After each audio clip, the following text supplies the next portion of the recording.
Whew. Alright, let's get to this. The fuck? Hang on a minute, guys. I'll be right back. What the hell happened now?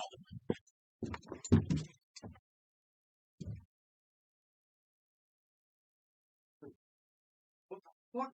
What the fuck?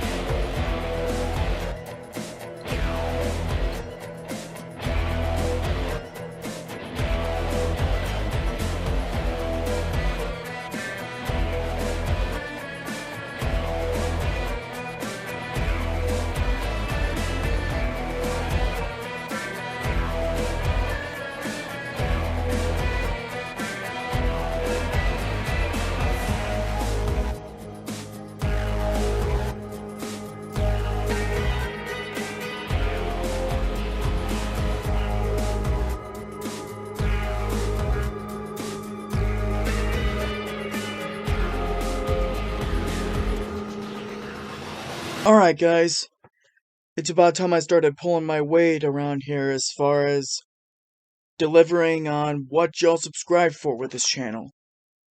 And I figure what better way to start off reviews this year with what was one of my most anticipated films of the year, Wrong Turn: The Foundation, a remake of the original 2003 horror slasher film that spawned an entire franchise, counting 6 movies, and now a 7th with this remake. Now, what's important to know with this movie is that it was written by Alan B. McElroy, who not only wrote the script for Halloween 4, one of the best of that series, by the way, but he also wrote the original Wrong Turn movie from 2003.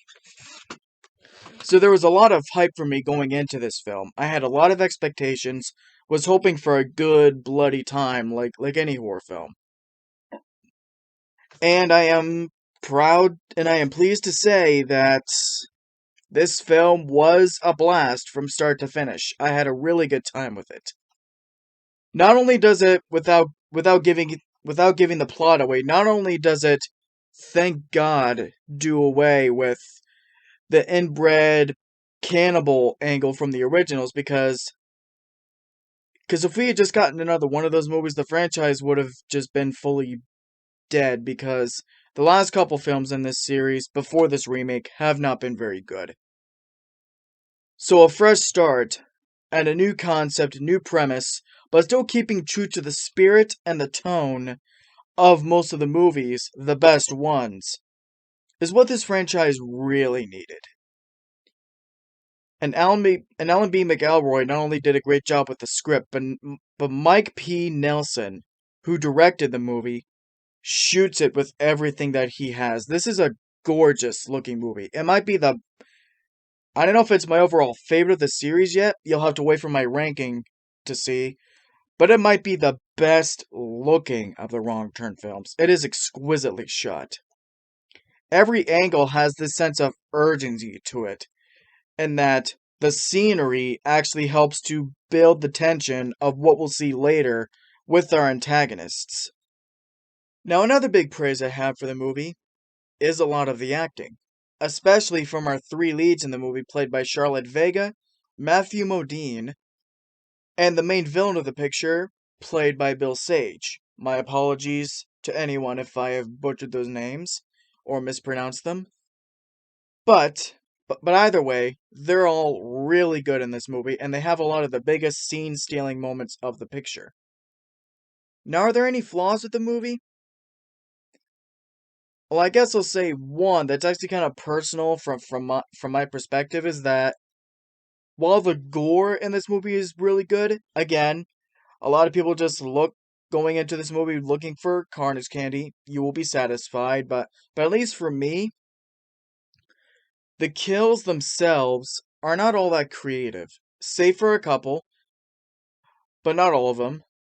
But it's just a lot of the original franchise, even some of the worst ones, of the original Wrong Turn films really knew how to deliver the spectacle as far as the kills, especially that one kill in Wrong Turn 4, where they have the guy strapped up to those gears or whatever and are pulling his limbs off one by one. We don't get any of that in this movie, but does it? But does that hurt the movie in any way? No, I wouldn't say so. Because all that really matters in the end is the fact that they are trying to play it straight with these characters and this concept. So they're not really trying to just only pander to the lowest common denominator by spraying blood and putting kills every other second. So as much as I am a guy that every now and then does like to see that every now and then, I really appreciated it with this film that that's not all they did was try to up the ante every second with how much blood and gore there could be in the movie.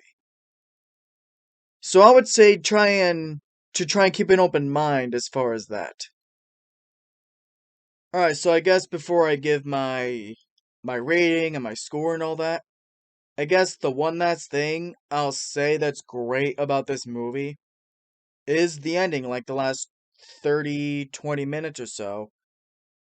It's not like Last Jedi where they like outwardly try to subvert your expectations in a way, but it's just that you're watching the movie and however you may think the movie is going to end, you actually have no idea.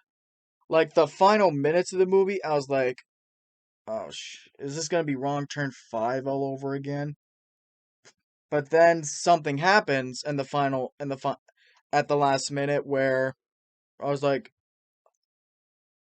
"Oh, I see what you're doing there, brah fucking vo." Like, it's just stuff like that in this movie that really makes up for not so creative kills or maybe even some other lesser underdeveloped characters. So, so it really did a lot for me. So in closing, I'll say that this movie is not only a thoughtful and clever reimagining that actually has something to say, but it also takes the best things about this franchise in terms of its look, its tone, and its scale, and breathes new ideas into this franchise to give it the breath of fresh air that it sorely needed.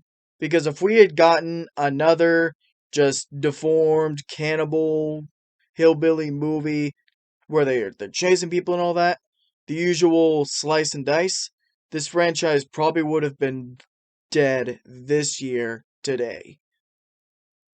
So I'm actually really thankful for this movie turning out the way it did. And again, breathing new life into a franchise that I have always enjoyed.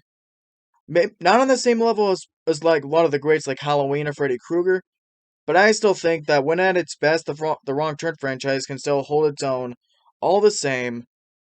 And now with this new reboot, it now has the chance to stand high on its own merits once again. I'm going to give Wrong Turn the Foundation an A. So that's my review of Wrong Turn the Foundation. If you've seen it, comment below what you thought about it. And if this is your first time finding this channel and you like what you see, like and subscribe to see more. And I will catch y'all next time with the next review. I will see y'all later, people.